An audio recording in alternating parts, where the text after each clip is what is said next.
पण पावसात सुद्धा काही वेलींवरच्या माशा, रानभाज्या ह्या सुद्धा मिळतात. वेलीवरचे मासे बोललात. आई शपथ.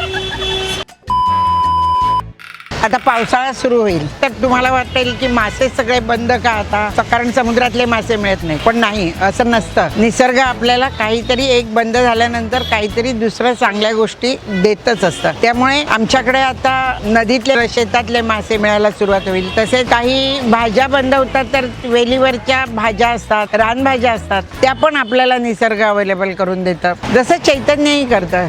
सीझन बदलतो तसा मेनूही बदलतो. पावसामध्ये आता मान्सून फिशही सुरू होतील. तांबोशी, बांधोशी, शेतकं, सुळे अशा प्रकारचे नदीत मिळणारे मासे अतिशय फ्रेश आणि खूपच मजा येते खाताना. तर तुम्ही तुमच्या चवी कॉम्प्रोमाइज करू नका. चैतन्याला या आणि सगळ्या प्रकारचे मासे नदीतले मिळणारे, रानभाज्या, गावातल्या भाज्या यांचा आस्वाद तुम्ही घ्या आणि सीझन बरोबर तुम्हीही बदला. धन्यवाद.